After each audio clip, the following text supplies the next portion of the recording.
लेकिन अहम तरीन वाक़ात में जब बात करेंगे तो ज़रा दिल्ली की भी बात करते हैं, क्योंकि दिल्ली से एक अहम बात सामने आई है और G20 का इजलास इख्तिताम पजीर हो चुका है और बाज़ाब्ता तौर पर इसके इख्तिताम का ऐलान कल वज़ीर आज़म नरेंद्र मोदी की तरफ से किया गया और अगली सरबराही के लिए बाज़ाब्ता तौर पर ब्राज़ील को चुना गया है। और वज़ीर आज़म ने कल बाज़ाब्ता तौर पर G20 के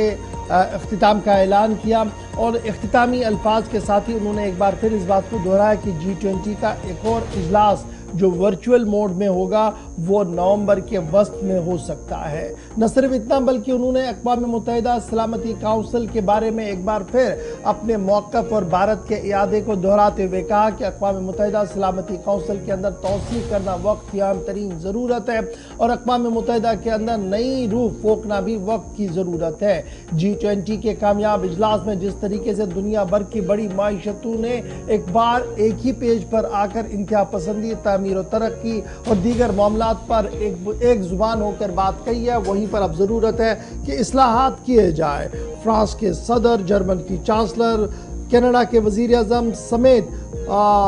सऊदी शहजादे समेत कई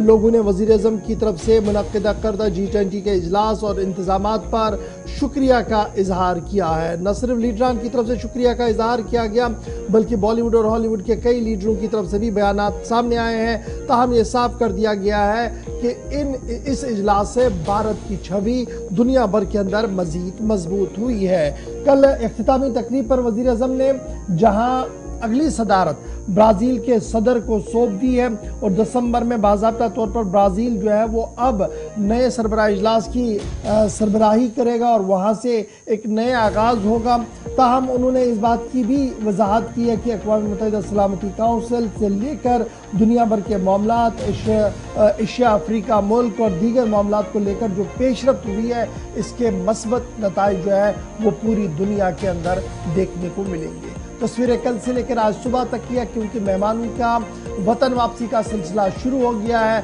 और वतन वापसी के साथ ही मुख्तलिफ लीडरों के बयानात भी आए हैं, मस्बत बयानात सामने आए हैं। ताहम हिज़्ब इख्तिलाफ ने एक बार फिर कई अहम और बड़े सवालात उठाए हैं जिनको लेकर आने वाले दिनों में ऐवान के अंदर भी गूंज सुनाई दे सकती है। कुल मिलाकर 3 अलग अलग सेशन हुए, one earth, one family, one future के हवाले से, और दुनिया भर के अंदर जो दरपेश मुश्किलात हैं, मसाइल हैं, उस पर तफसीली गुफ्तगू हुई। दूसरी बात, चूंकि G20 की सदारत जो है वो अब भारत के पास नहीं रही है और अब ये सदारत जो है वो ब्राज़ील के पास चली गई है, तो ब्राज़ील को